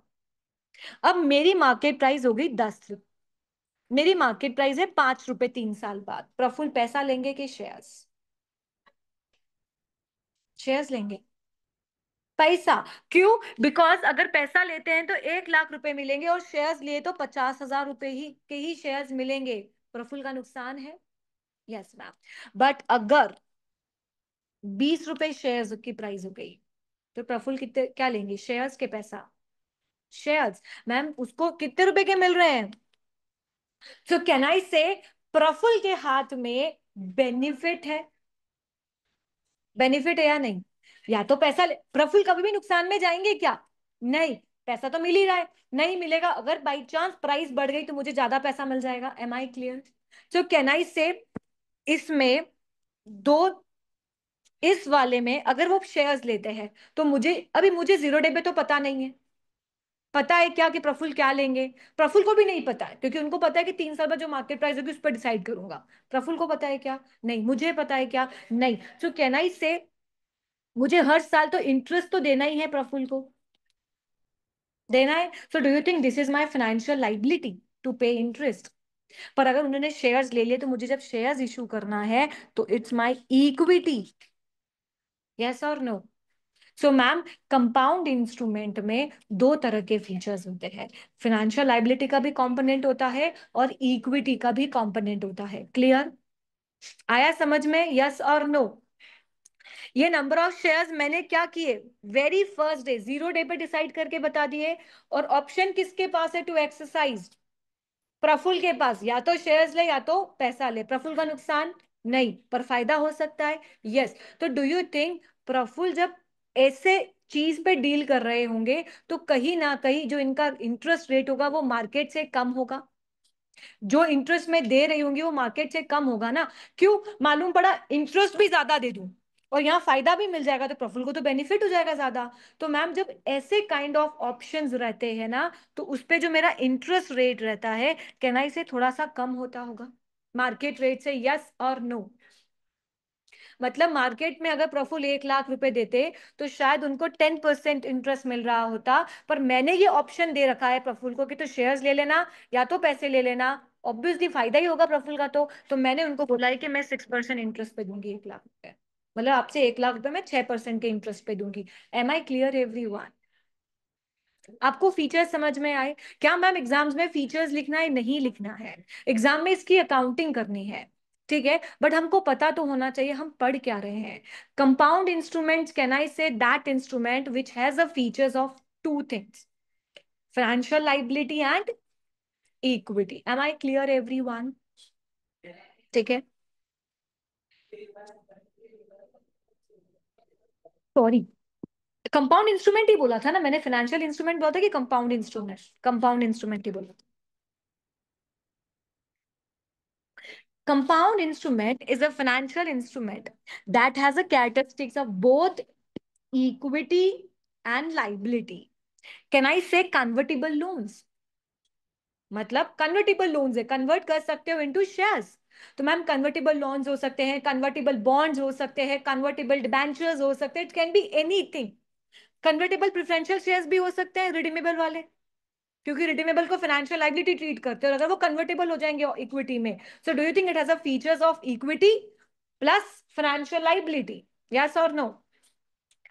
Convertible loan has a following characteristics, repayable at a lender's option. आपने मुझे पैसा दिया है तो आपके पास ऑप्शन है कि या तो आप मुझसे पैसा ले लोगे या तो आप मुझसे शेयर्स ले लोगे, या तो आप मुझसे क्या ले लोगे, कैश, ठीक है। नंबर ऑफ शेयर्स जो भी है आज 0 डे पे ही फिक्स्ड है, तब भी तो इंसान देखेगा ना फायदा। अगर मैं बोलूं कि 1 लाख जितने शेयर्स दे दूंगी तो प्रफुल्ल को कुछ फायदा होगा क्या? नहीं। तो आज अगर शेयर्स डिसाइड किए तो मार्केट प्राइस बढ़ेगी तो प्रफुल्ल को फायदा, नहीं बढ़ेगी तो भाई मुझे तो कैश ही दे दो। Clear? So ma'am number of shares to be issued fixed at the inception of the beginning of the loan, ठीक है। और डू यू थिंक प्रफुल्ल को तो बेनिफिट ही मिलने वाला है, तो मैंने उसको बोला है कि भाई ये ऑप्शन दे रही हूं ना मैं तेरे को, तो मैं आज इंटरेस्ट रेट क्या दूंगी, कम, ठीक है। The lender will accept a rate of interest below the market rate of convertible instrument. Clear? Non convertible instrument, clear है? आज ये मार्केट में 1 लाख रुपए देते शायद, और जिसमें कन्वर्टेबल ऑप्शन नहीं होता तो उनको इंटरेस्ट ज्यादा मिलता, पर आज मैं उनको ये ऑप्शन दे रही हूं तो मैंने बोला है मैं इंटरेस्ट कम दूंगी, यस और no? This are the features of compound instrument, ठीक है, कैरेक्टरिस्टिक्स वी कैन से। समझ में आया? किसी को डाउट? Yes ma'am. मैम अब ये तो समझ में आया कि इसमें दो कैरेक्टरिस्टिक्स हुई, क्या क्या, financial liability and equity, clear है? अब मैम कंपाउंड इंस्ट्रूमेंट, चलो माना कन्वर्टिबल लोन है, ठीक है, 20,000 का लोन नोट है, चलो 1 लाख ले लो यार, इतना कम मत लो, 1 लाख है, repayable after 3 years and rate है 8%। मैं आपको किस रेट पे दूंगी, पर इसकी मार्केट रेट क्या है, 10%, ऑब्वियसली मार्केट रेट ज्यादा होगी, ठीक है। There is no discount, there is no premium, कुछ भी नहीं, अभी हम बेसिक समझने की कोशिश करते हैं, ठीक है। मैंने आपको ऑप्शन दिया कि after 3 years you have option, या तो 1 लाख रुपए ले लो या तो मुझसे 10,000 शेयर्स ले लो, क्या ले लो, 10,000 शेयर्स ले लो। अब डू यू थिंक, मुझे आज 0 डे पे तो नहीं पता है, but it has two features, तो मुझे इक्विटी का अलग निकालना पड़ेगा और लाइबिलिटी का अलग निकालना पड़ेगा, क्योंकि लाइबिलिटी की अकाउंटिंग अमोर्टाइजेशन टेबल से होती है और इक्विटी की अलग तरीके से होगी, यस और नो? आज मैम आपकी बुक्स में आपको जब ये लिखना है कन्वर्टेबल लोन तो आप किस वैल्यू पे रिकॉर्ड करेंगे, क्वेश्चन, ठीक है। तो वो बोलता है, can I say financial liability और इक्विटी का टोटल लगाएंगे तो टोटल लोन प्रोसीड्स आएगा। बोलो यस और नो। उस 1 लाख में ही तो इक्विटी का कुछ पार्ट होगा और कुछ पार्ट फाइनेंशियल लाइबिलिटी का होगा। ये जो मैंने पैसा लिया है उसका कुछ पार्ट इक्विटी फाइनेंशियल लाइबिलिटी का होगा और कुछ पार्ट इक्विटी का होगा। यस। तो can I say financial liability plus equity is equal to total loan proceeds. कितनी आई लोन प्रोसीड्स? 1 लाख। यस और नो? Yes ma'am. मैम जो इक्विटी है ना, सॉरी, तो मैम जब हम कन्वर्टेबल लोन नोट्स निकालते हैं तो हम कैसे अकाउंटिंग करते हैं? Split accounting. हम फाइनेंशियल लाइबिलिटी का कंपोनेंट अलग निकाल लेते हैं, इक्विटी का कंपोनेंट अलग निकाल लेते हैं। क्लियर? ठीक है। तो लोन प्रोसीड्स कितने के आए? 1 लाख रुपए के। मैम इक्विटी का जो भी अमाउंट होगा वो हम क्या निकालेंगे? मैंने माइक अनम्यूट कर दिया ना। इक्विटी का अमाउंट हम कैसे निकालेंगे? बैलेंसिंग करके। तो डू यू थिंक मुझे फाइनेंशियल लाइबिलिटी का तो बैलेंस अमाउंट चाहिएगा ही, तभी मैं इक्विटी निकाल पाऊंगी? यस और नो? तो मैम वो बोलता है कि present value of future cash flow. Financial liability कैसे निकलेगी? ठीक है, यहां पे लिख लू।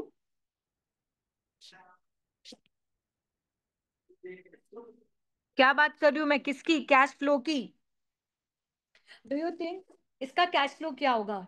हर साल 1 लाख रुपए पे 8% इंटरेस्ट दे रहे होंगे। कैश फ्लो मतलब कैश जाना। तो डू यू थिंक आपने जब 1 लाख रुपए के लोन नोट्स इशू किए हैं 8% के इंटरेस्ट से, जो उसका कूपन रेट है, तो मैं हर साल 8% से इंटरेस्ट दूंगी? यस और नो? सो कैन आई से 3 साल तक अगर कैश फ्लो देखें तो फर्स्ट ईयर 8,000, नो, 1 लाख का 8% 8,000। सेकेंड ईयर भी इंटरेस्ट जाएगा 8,000 का जाएगा, और थर्ड ईयर कहना से 8,000 का इंटरेस्ट जाएगा और 1 लाख का अमाउंट जाएगा। अगर देखो, मैं ये नहीं बोलूं अगर कन्वर्ट नहीं हो रहे, सीधे जा रहे, पैसा ही जा रहा है, सो डू यू थिंक हर साल 8,000 रुपए का इंटरेस्ट जाएगा और थर्ड ईयर पे 1 लाख का पेमेंट जाएगा? यस और नो? जाएगा। वो ये बोलते हैं, अब इसकी क्या निकालनी है हमको? ये है ना, फ्यूचर कैश फ्लो तो आपने निकाल लिया ये। अब इसकी क्या निकालनी है? प्रेजेंट वैल्यू निकालनी है। तो हमारी बुक्स बोलती है कि आज आज 0 डे पे अगर मैं ये कैश फ्लो कहाँ लेने जाऊं? मार्केट से। कहाँ लेने जाऊं? मार्केट से लेने जाऊंगी विदाउट दिस कन्वर्टेबल ऑप्शन। तो मुझे कितने रेट पे मिलेगा? मैंने बोला ना, मैंने ये ऑप्शन दिया है इसलिए मैं इंटरेस्ट रेट कम दे रही हूँ। अगर यही कैश फ्लो मैं मार्केट से लेने जाऊंगी तो मुझे किस रेट पे मिलेगा? 10% पे। तो आपकी प्रेजेंट वैल्यू किस रेट पे निकालोगे? कैन आई से मार्केट रेट पे प्रेजेंट वैल्यू निकाली जाएगी। बताओ क्या आया?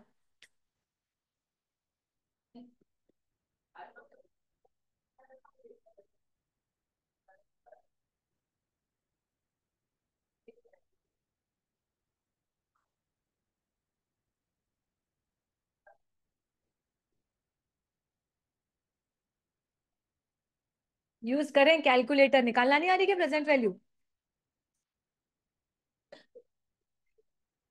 हाँ, हाँ, टोटल बता दो। आ रही कि नहीं आ रही भावेश निकालना? आ तो गई। कितनी आई? कितनी आई? नहीं यार, प्रेजेंट वैल्यू तो हमेशा कम आनी चाहिए फ्यूचर वैल्यू से। आपकी अगर फ्यूचर वैल्यू ये जितनी है उससे तो कम ही आनी चाहिए। क्या आ रही है? प्रेजेंट आप सोचो ना, प्रेजेंट वैल्यू तो कम ही आएगी ना। फ्यूचर वैल्यू ज्यादा होती है। फ्यूचर वैल्यू से इंटरेस्ट कंपोनेंट हटाते हैं आते हैं तो प्रेजेंट वैल्यू आती है। लिखो 8,000 डिवाइडेड बाय 1.1। एक बार इक्वल टू, 2 बार इक्वल टू, 3 बार इक्वल टू। टोटल क्या आया उसका? हाँ मेमोरी प्लस, हाँ 19, वापस 19895, ये तो 8,000 की आ गई। अब 1 लाख डिवाइडेड बाय 1.1 कितने सालों के लिए? 4 नहीं, कैसे 3 साल, 3 साल बाद पेमेंट करोगे ना। कितनी आई है? 1 लाख डिवाइडेड बाय 1.1, ठीक है, कितने साल? तो 1 2 3, कितनी आई? हाँ, 1 लाख की कितनी आई? 9, करो, ये आ रही है।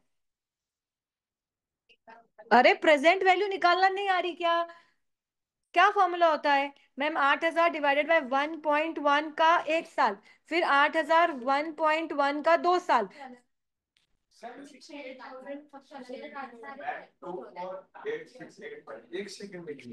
8,000 डिवाइडेड बाय 1.1, एक बार इक्वल टू, दो बार इक्वल टू, तीन बार इक्वल टू, कितना आया?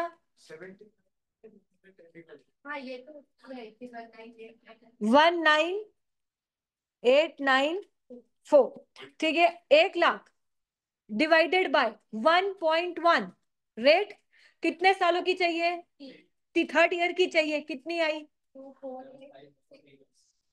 क्या सबका कैलकुलेटर अलग चल रहा है क्या? अरे आप जीटी कर रहे हो क्या उसको? एमआरसी क्यों कर रहे हैं? आप समझ रहे हो 1 लाख इज इक्वल टू अब 75131 आया। तो क्या आया टोटल यहाँ का? 95,025, सबकी प्रेजेंट वैल्यू आ गई है। क्या नहीं आया?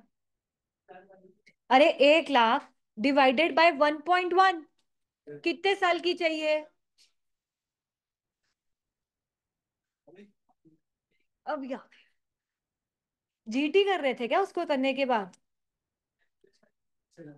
कौन सी? एम प्लस, मेरी बात सुनो, आप मेरी बात सुनो, आप एम प्लस क्यों कर रहे हो? आपको 1 लाख की 3 साल बाद की वैल्यू चाहिए। आप जब एम प्लस करोगे ना, तो एक, फिर 1 2 दूसरी, और 1 2 और तीसरी। हाँ, कुछ नहीं करना है। तो मैम 8,000 1 साल, 2 साल और 3 साल है ना। हाँ, तो मैडम पहले 8,000 की 1 साल की निकाली, फिर 8,000 की 2 साल की निकाली, और 8,000 की 3 साल की निकाली, तो जीटी किया ना। 1 लाख तीनों में है क्या?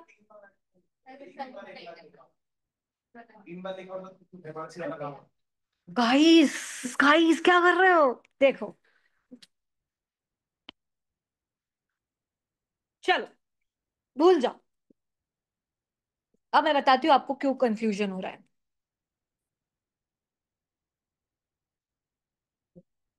अब ना टोटल मत निकालो, मुझे एक एक साल का अमाउंट बताओ। 8,000 की फर्स्ट ईयर की प्रेजेंट वैल्यू कितनी आई? 7273। 8,000 की सेकेंड साल की वैल्यू बताओ।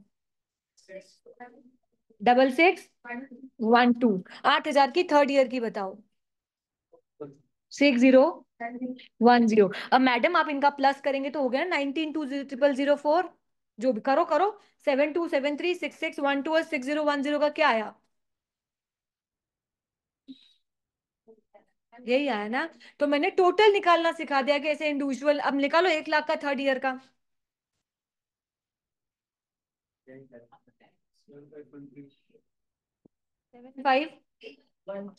75131। अब लगाओ, टोटल आ गया 95025। अब आप 8,000 के इक्वल करके मेमोरी प्लस करके टोटल कर दोगे तो भी सेम आएगा, या अलग करके कर दो, दोनों में सेम ही सिचुएशन होती है।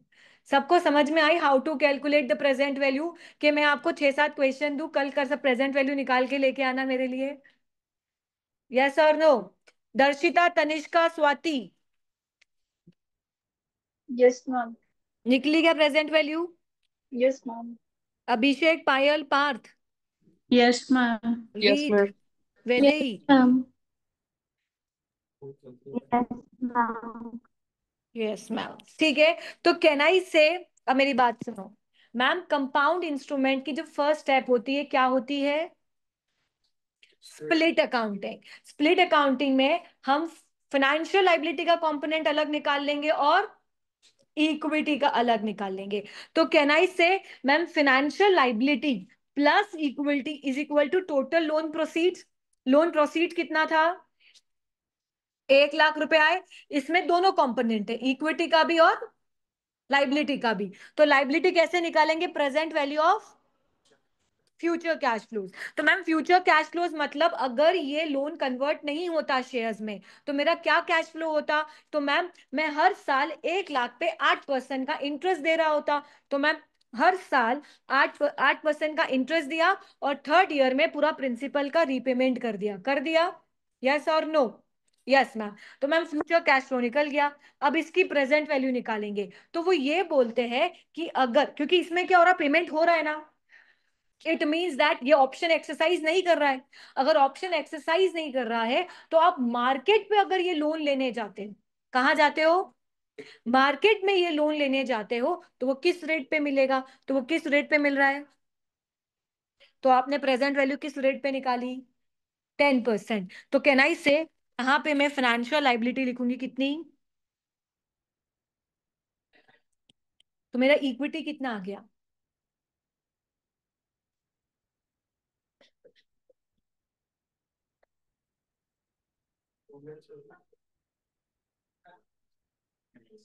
सर अपन कैलकुलेटर यूज कर लें?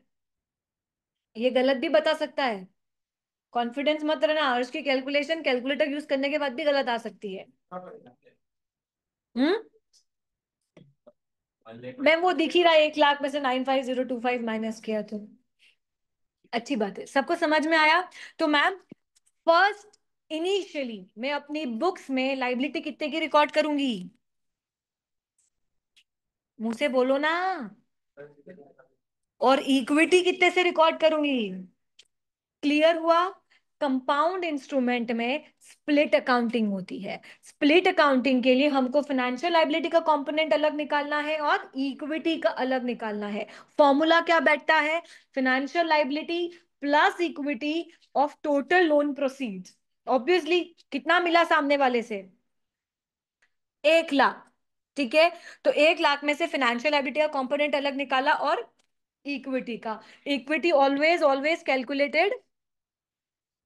तो फाइनेंशियल लाइबिलिटी को कैसे निकालेंगे? प्रेजेंट वैल्यू ऑफ, ठीक है। तो फ्यूचर कैश फ्लो मतलब अगर ये कन्वर्ट हो जाते, नहीं होते, तो मेरा क्या कैश फ्लो होता? तो मैं हर साल 1 लाख पे 8% का इंटरेस्ट दे रहा होता और थर्ड ईयर पे 1 लाख रुपए दे रहा होता। और डिस्काउंट किस रेट से करोगे? मार्केट रेट से। मेरी बात दिल दिमाग में बैठी? यस। तो अभी हमने इनिशियली रिकॉग्निशन सीखा है, सब्सिक्वेंट रिकॉग्निशन नहीं। अब भूल जाओ। अब मेरी बात सुनो, क्या है ये? फाइनेंशियल लायबिलिटी कैसे रिकॉर्ड होती है? अमोर्टाइज। अब निकाल लिया, कंपोनेंट अलग कर लिया, फाइनेंशियल लायबिलिटी का कंपोनेंट अलग कर लिया, इक्विटी का अलग कर लिया, ठीक है। अब फाइनेंशियल लायबिलिटी मालूम पड़ गई। फाइनेंशियल लायबिलिटी कैसे रिकॉर्ड होती है? सेम, बस अब अमोर्टाइजेशन टेबल बनाएंगे। ठीक है। अब अमोर्टाइजेशन टेबल, तो अभी हम अमोर्टाइजेशन टेबल पे जंप नहीं कर रहे हैं। एक दो क्वेश्चन सॉल्व करते हैं जिसमें हम स्प्लिट अकाउंटिंग करके फाइनेंशियल लायबिलिटी का कंपोनेंट और इक्विटी का कंपोनेंट निकालते हैं। आप आपकी एग्जाम किट खोलोगे तो मेजोरिटी ऑफ द क्वेश्चंस आपको इसी चीज के देखने को मिलेंगे। ठीक है। Split accounting, split accounting, split accounting, done. As a lender is allowing the companies discounted rate in return for the potential issue of equity, these convertible instruments are accounted for using, ठीक है। सो आपको recognize करना है both equity and liability component. Done. Ma'am liability और debt element, liability मतलब debt, उधारी वाला काम। The issue has a potential obligations to deliver the cash and equity element as the investors may choose to convert loan into the share instead. ठीक है। Initially कैसे record करेंगे? The liability is measured at its fair value. The fair value is a present value of future cash flow. Present value of future cash flow. ठीक है. Present value किस पे, क्या rate से निकालेंगे? मार्केट रेट से. Discounted using the market rate of interest for non convertible debt instrument. ठीक है. And equity element is equal to जो भी आपका लोन प्रोसीड है, जैसे 1 लाख था, लेस कर देंगे लाइबिलिटी एलिमेंट, तो इक्विटी क्या आ जाएगा? आपका बैलेंसिंग फिगर आ जाएगा. Am I clear everyone? Read this question.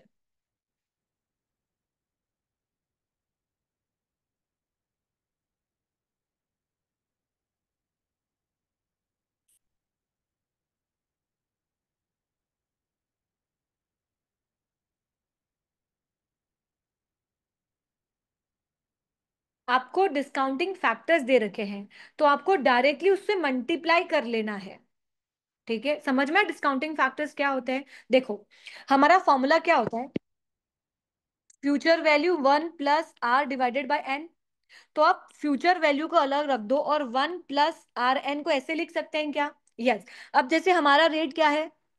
Market rate 8% है ना? तो 1 किया और 1 + 0.08 किया और 1 करोगे तो आपको 0.926 मिल जाएगा. तो आपको ये वाला फैक्टर दे रखा है, तो आपको डायरेक्ट ये फैक्टर मिल गया, तो आपको सिर्फ फ्यूचर वैल्यू से मल्टीप्लाई करना है. क्लियर? तो इन दी एग्जाम्स कभी आपको रेट दे रखा होगा तो आपको रेट करके निकालना पड़ेगा, नहीं तो फैक्टर दे रखे हैं तो सबसे बेस्ट होता है आपकी वैल्यू को मल्टीप्लाई कर दो, you got the answer. Clear? Yes और नो? चलो पढ़ो क्वेश्चन.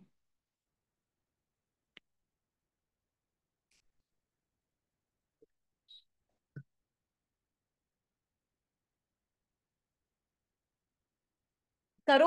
1 डिवाइडेड बाय, कैलकुलेटर में करो, 1 divided by 1.08 is equal to करो. आया 0.926. एक और बार इक्वल टू करो. आया 0.857. एक और बार इक्वल टू करो. तो आया 0.794. ठीक है. आपको फैक्टर्स निकाल दिए रेट के, आपको सिर्फ उससे फ्यूचर वैल्यू मल्टीप्लाई करनी है. चलो. Convert companies issue a convertible loan that pays interest 2% per annum in arrears. तो can I say मेरा कूपन रेट है 2%, मैं आपको 2% पे दूंगी. The market rate is 8%. Bring the interest rate for equivalent, मतलब ये मार्केट रेट में 8% पे ऐसे लोन्स के अमाउंट पे जो कन्वर्ट का ऑप्शन कैरी नहीं करते हैं. ठीक है. The loan of 5 million is repayable full after 3 years or convertible to the equity. Can I say this is compound instrument? So you have to bifurcate. क्या करना पड़ेगा? Split accounting. Ma'am financial liability and equity को common करना है कितने में? 5,000 में. Yes ma'am. तो मैम हमको फर्स्ट निकालना पड़ेगा फाइनेंशियल लाइबिलिटी. तो हमको क्या चाहिए पहले? Present value of future cash flow. Future cash flow क्या होगा बताओ?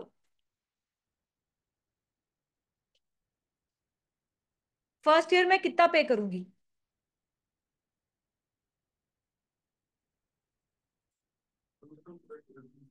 फर्स्ट ईयर कितना पे करूंगी? Future cash flow. Ma'am 5 million का लोन लिया है और उस पे मार्केट आप रेट 2% का इंटरेस्ट दे रहे हो, तो मैं कितना पे करूंगी? तो मैम मैं 100 फर्स्ट ईयर में पे करूंगी. ठीक है. सेकेंड ईयर में भी 100 पे करूंगी. थर्ड ईयर में 100 इंटरेस्ट का पे करूंगी. और थर्ड ईयर में 5,000 लोन का रीपे करूंगी. यस और नो? यस और नो? मैम अब प्रेजेंट वैल्यू निकालनी है, तो इनकी प्रेजेंट वैल्यू किस रेट से निकालेंगे? 8% से. दे रखिए 8% की रेट. ध्यान रखना, इन दी एग्जाम्स वो आपको दोनों रेट के डिस्काउंटिंग फैक्टर दे देगा. मार्केट रेट के भी दे देगा और कूपन रेट के भी दे देगा. पर आप ध्यान रखना, आपको प्रेजेंट वैल्यू किस रेट पे निकालनी है? तो आप कौन से फैक्टर मल्टीप्लाई करोगे? मार्केट रेट के. देखो आगे क्वेश्चन देखोगे ना, देखो इसने कूपन रेट और मार्केट रेट के दोनों के फैक्टर्स दे दिए, पर आपको प्रेजेंट वैल्यू निकालने के लिए कौन से के फैक्टर्स चाहिए? तो आपके लिए ये क्या हो गए? इररिलेवेंट. बात समझ में आई ना? ध्यान रखना, market rate market rate market rate. Clear?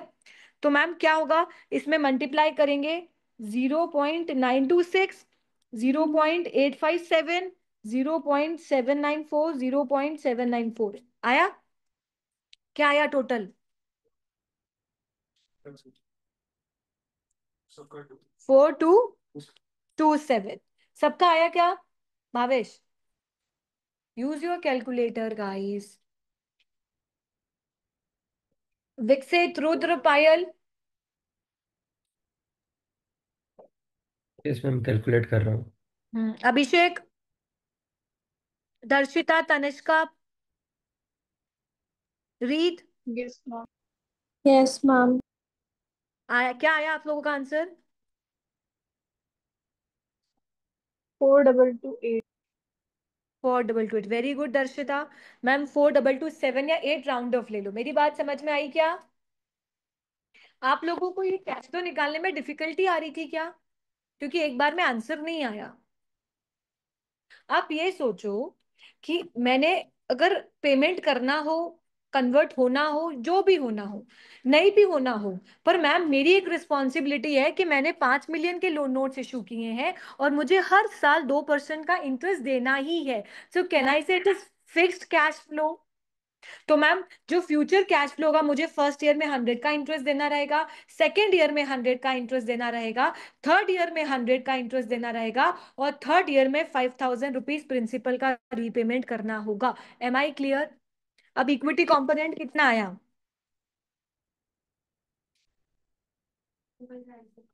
Double?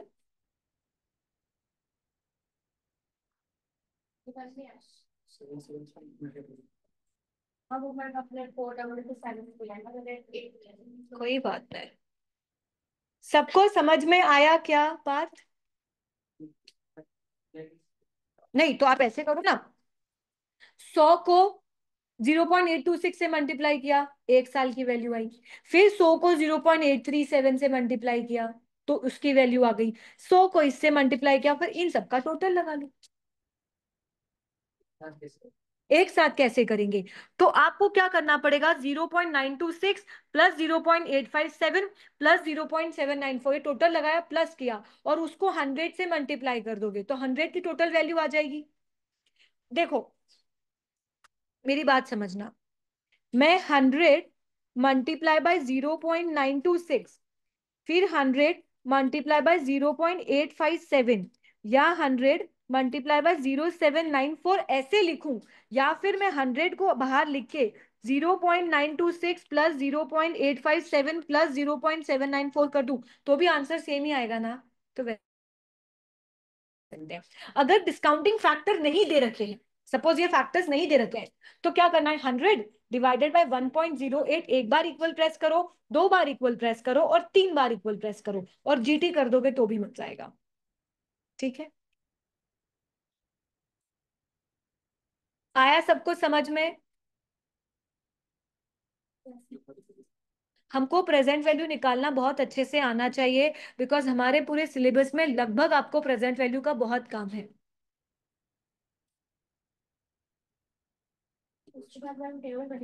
हाँ,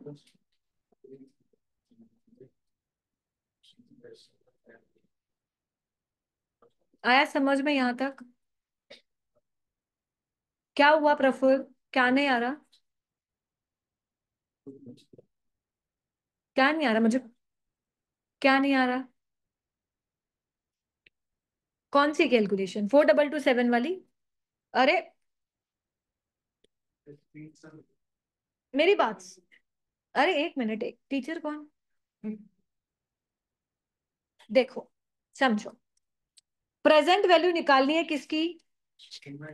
अरे हर्ष, कोई बात नहीं, फ्यूचर कैश फ्लो। ठीक है, अब मैम पहले फ्यूचर कैश फ्लो निकालेंगे, फिर प्रेजेंट वैल्यू की बात करेंगे। फ्यूचर कैश फ्लो क्या है? मैंने 5000 मिलियन का लोन लिया है, 5 मिलियन का लिया है, और उसपे मैंने बोला है कि मैं आपको हर साल 2% का इंटरेस्ट दूंगी, बोला है। तो ma'am first year, second year, third year, first year 100 रुपए का इंटरेस्ट दूंगी, सेकेंड ईयर 100 रुपए का इंटरेस्ट दूंगी, थर्ड ईयर 100 रुपए का इंटरेस्ट दूंगी, और कैन आई से थर्ड ईयर मैं आपको 5000 भी वापस कर दूंगी, यस और नो? अब इसमें डिस्काउंटिंग दे रखे हैं तो हमको कुछ नहीं करना, उन फैक्टर्स से उसको मल्टीप्लाई करना है। तो फर्स्ट ईयर मतलब आपका अगर फर्स्ट ईयर में 3 बार भी अमाउंट आए होंगे तो आप कौन सा फैक्टर लोगे? तो अपने फर्स्ट ईयर के सामने हम क्या लिख देंगे? 0.926।